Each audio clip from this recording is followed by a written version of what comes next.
What's good, y'all? Editor Mateo here. As you can tell, different jacket coming at you from the future. There are parts of this video where I was talking too softly because I was recording it at like midnight, so my voice cuts out a couple times. Don't worry, I will be subtitling this video and I will be doing voiceovers of any parts that cut out, because there are a couple of times where I talk so quietly it cuts out. Anyways, Editor Mateo gone. Hello everyone, welcome back to another video on the channel. I'm realizing now this is the unofficial face reveal to the channel. If you've seen my Twitch, I show my face on my Twitch, but here it's the first time, and it's been a whole 5 years since my last upload. So what brought me back? I've recently been very passionate about teaching people about games, and I've been studying game design in school the past couple of years. So that brings me to Street Fighter. Street Fighter is a game I've been very into for the past 2 years. So today I'm going to try something a little bit different. I'm making a fully scripted and written, edited by me, intro video to fighting games, specifically Street Fighter. I'll try not to make this video too long, so if there's any topics that I don't cover in enough detail, let me know and I can make a follow-up. So everything I bring up today will be using a Xbox controller, also known as a pad. This is what I'm using here.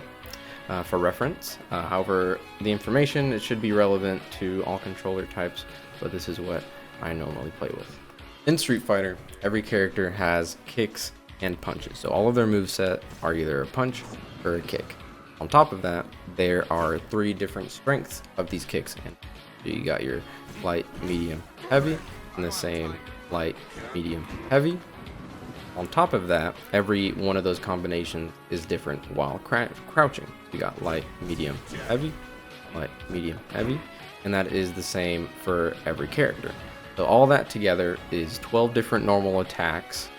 On top of that, there are buttons called command normals. So command normals are performed while pressing a specific direction and a button. For example, this was a heavy kick on M. Bison. While holding backwards and pressing heavy kick, you get a whole different move. This is his standing heavy punch, and while holding forward, his heavy punch becomes an overhead. This can be very overwhelming for new players, but every move does have a purpose. So as a new player, I recommend to just find good buttons, buttons that move your game plan forward. That would use the button that's fast and also has reach. Next, I'd like to talk about special moves. Special moves are performed by inputting a set of directions plus a button. So here on the left of the screen, you can directional inputs and the strength of the button that you press. Blue is the light, the medium yellow, and the heavy the red. I'm going to start with the less popular of the special inputs. It's represented less and is less popular overall in Street Fighter 6. That would be charge inputs. So a charge input is when you hold a direction for a certain amount of time. That would be 45 frames before going to a different direction and combining it with a button. Charge moves themselves aren't difficult to perform, but including them in combos get tricky.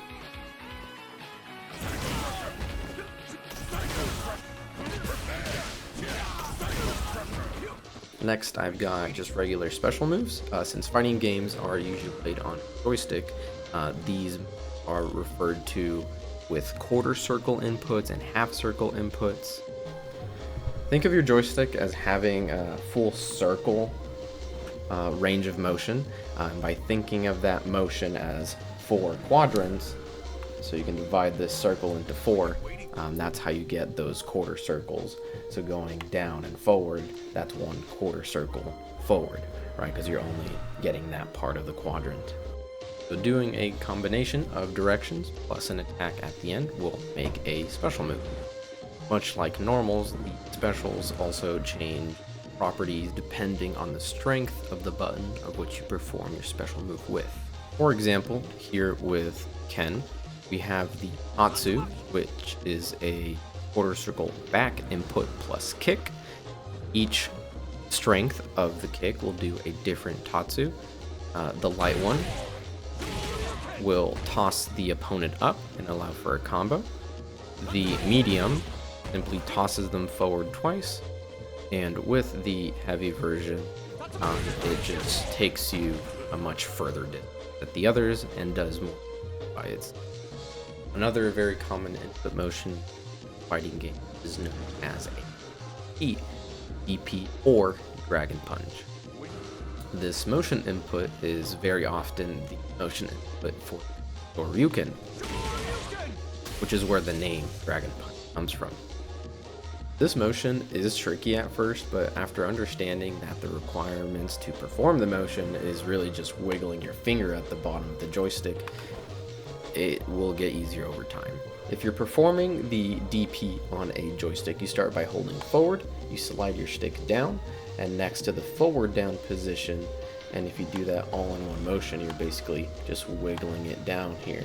Forward, down, forward, and it's just a little wiggle there at the bottom of the joystick. It's a little bit different if you're performing the move on a D-pad or on a keyboard, but I'm not going to get into that today. I'm just going to focus on joysticks and controllers. Final type of special moves are OD special moves. They're also known as overdrive special moves. These moves are unique to 2 bars of meter to perform, and they are usually a stronger version of the same input.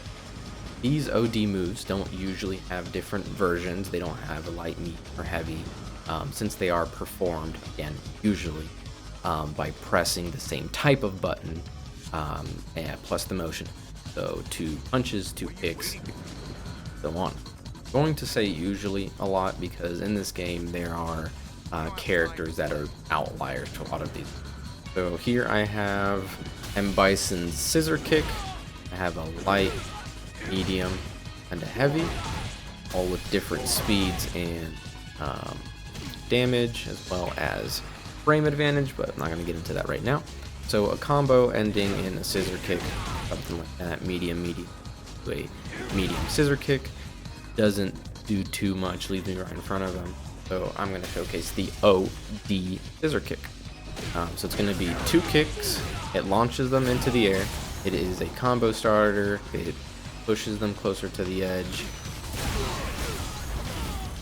And you can tell it's an OD move because your character is going to be yellow, and there'll be other properties that make it better.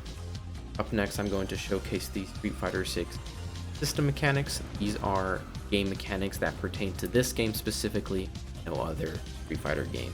Everything I've mentioned until now is pretty common in most Street Fighter games. Normals and special engines work about the same way. I hinted at it earlier, I made some mentions, but this game's new system mechanic is the drive meter and the drive gauge. The drive system consists of that green bar under your health, which is what allows me to perform the overdrive move like I showed earlier. So apart from the overdrive move, perform drive parries, drive rush, drive cancel, and drive impact. All of these moves cost some amount of drive meter. You have 6 bars total, and these are actions that every character can perform. However, some characters have better versions, basically better drive rushes. First, I'm going to show the drive impact. This move is performed by pressing heavy punch and heavy kick at the same time. As you can see on the left side of the screen, there is my button presses that create the drive impact. On certain controllers, you will have a button designated impact, which I have there. The DI, drive impact, takes 1 bar of gauge, as you can see there at the top, and is 26 frames of startup, as you can see there at the bottom with the frame counter. 26 frames is supposed to be reactable, but still fast enough where it can catch you off guard. DI has 2 hits of armor, so if an opponent hits you less than 2 times, you push through the move and you get a free hit. If the DI lands, you get a full combo.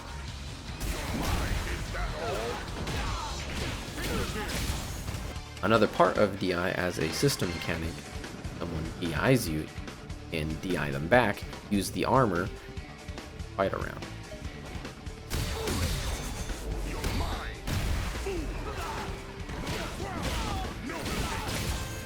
I'll try to get through this next one a little bit quicker. This is the drive parry.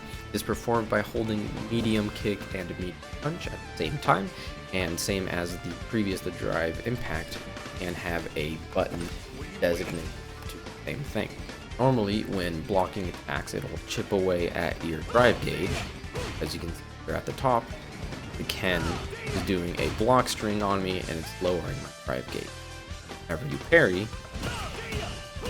it keeps you from losing drive, and you actually gain some back.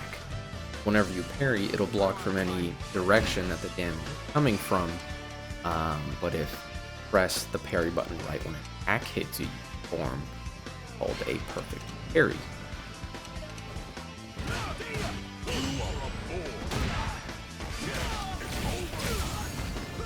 Up next, I have the Drive Rush, also known as a raw Drive Rush, which is different than a Drive Rush Cancel, which I will talk about later.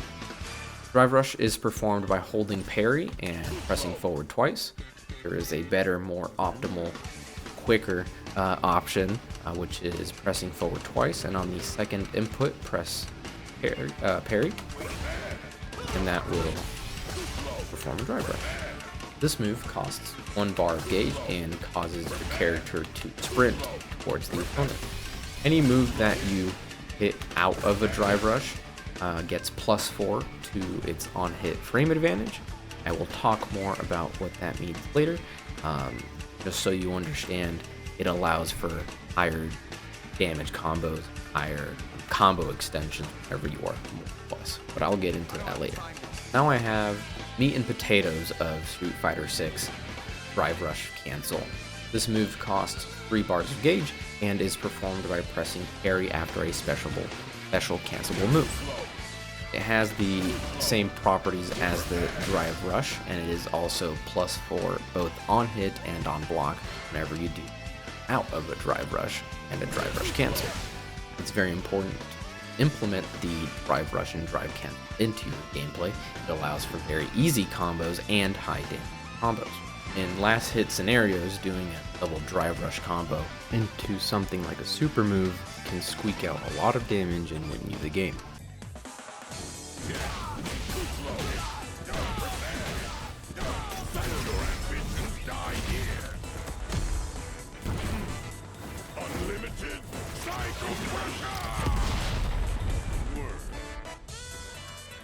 Mentioned it last segment, but now I'm going to properly talk about it.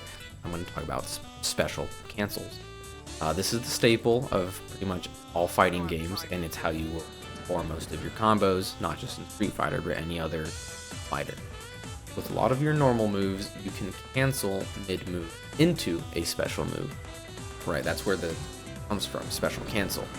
The special move that you can cancel into also depends on the button strength that you're using. So here I have my heavy bomb.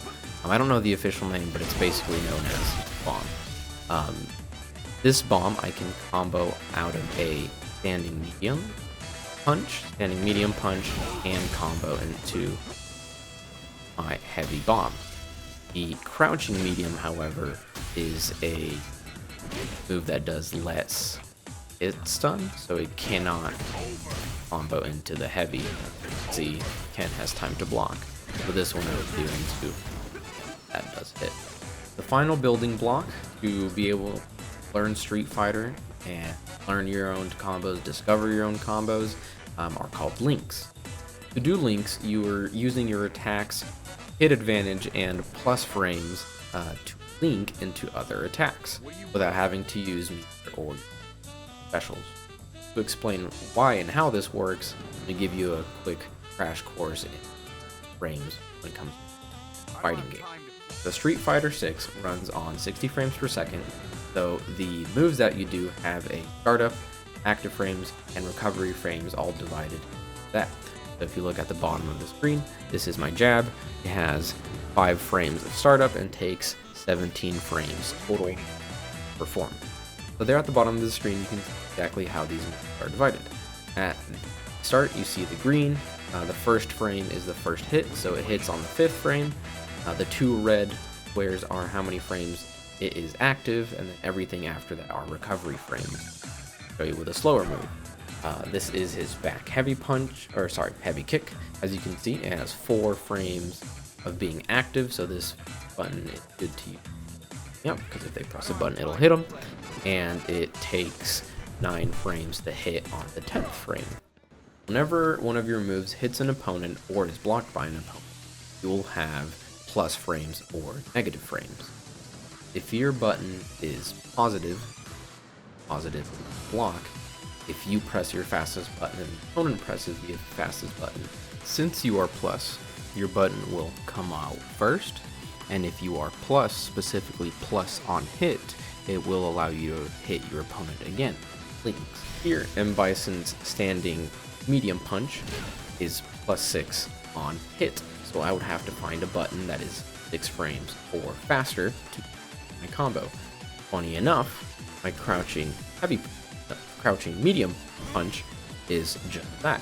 So a very easy link is medium to crouching medium. Right?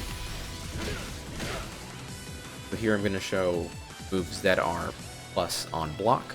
So I have Ken to always blocking, and whenever he blocks, he's going to hit me with his fastest button, which is going to be 4 frames. So I'm going to hit him with a plus move, which is my back heavy kick here, which is plus 1. So being plus 1, if I press a button that is 4 frames, and he presses a 4 frame, I'm actionable a frame sooner.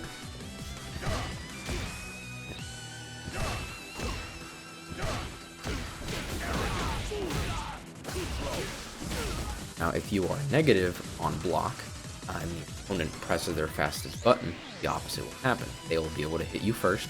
They are actionable first. Think of this as it being the opponent's turn to attack. If you are very minus, then you might become what's called punishable, which is when the opponent blocks your attack and is able to get a free hit on you. So now I'm going to showcase crouching medium punch on block. As you can see there at the bottom, I'm -1. But when I try to press a button that's 4 frames, he's going to try to press a button that's 4 frames, and so they're the exact same speed, he's going to win. So every time I'm getting counter hit. Now, if I do something on block that is more negative when it becomes punishable, then opponent can get a free hit on me. So for example, here my light scissor kick is -5 on block. So if he presses a button that's 5 frames or faster that can still reach me at that range, then I become punishable. So here I'm going to do a scissor kick, point blank range, not something you should do, but just to prove a point. Punish counter. Other added benefits to hitting someone on a punish counter, at plus 4 frames, much like the drive rush, but I'm going to get more into it. So when building your combos, and here I'm referring to links, you are looking for plus frames on your hit. For this next segment, I'm going to do a little 2-in-1, because plus frames are a key part of combos, and there are some effects that add plus frames. So as you saw earlier, if you hit someone during the startup of their move, you get that counter hit icon. When you see that counter hit icon, it means your attack is getting +2 frames on hit, which is going to allow for more combos, optimized combos.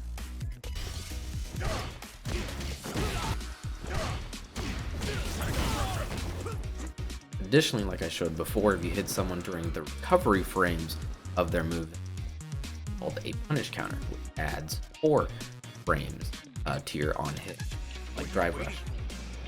Once again, just to keep it consistent, using standing medium punch, it is +6 on hit. If I set the opponent to punish counter on hit, my move is now +10, which I can find a 10 frame or faster move to combo into. I'm going to use back heavy kick here as an example, since 10 frames.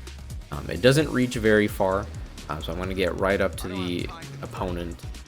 This isn't really an optimal combo, but it's just to show the game mechanics. As you can see, since this move is now +10, it allows me to combo into a different move.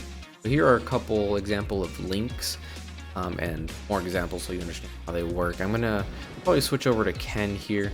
He's also a decent character. So we're going to start with a very simple combo starter is Crouching Light Punch. Crouching Light Punch is +5 on hit, which allows you to combo into any 5-frame move. His Crouching Medium Punch here is 5 frames, so is his Standing Light Kick. I switched both characters here to Ken so that the directional inputs and the button inputs would show up on the left, as well as frame advantage. So Crouching Light +5, things like this. All that is from Crouching Light Punch since it's +5. On counter hit, Crouching Light Punch is now +7, so I can combo to any 7-frame or faster move that is within range. So if I catch my opponent off guard at the startup of their move, I can do a combo. So here, as the Crouching Medium Punch is hitting on counter hit, allows me to combo into my 7-frame Crouching Medium, and I can perform that combo. Another quick example, on counter hit, Standing Heavy Punch is +5. So it'll combo into my Standing Light. Another example here, if you're punishing a -5 move, you have the Crouching Medium Punch. This on hit is 8 frames of advantage, which can combo into something that is 8 frames or faster. I'm going to use Crouching Heavy Punch here as an example. This a combo.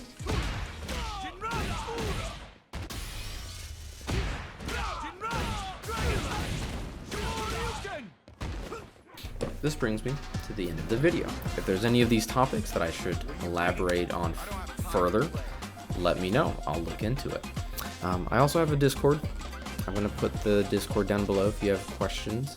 I'm going to have a Fiverr linked down below. I was looking into doing like some private lessons or just teaching people the basics of games. The way I labeled the Fiverr is if there's a game that you want to be introduced to, I know every game and I can learn every game. I have the one thing I know is games, right? I'm also going to be linking my other socials. I've got a Twitch, I've got a TikTok, I've got an Instagram. I use some of those in varying degrees, but I'll put them there. I think that's everything. Thank you for watching the video if you stayed all the way to there. Again, if you have any questions, you can let me know directly or in the comments. Like and subscribe, brother. We're back. It's done.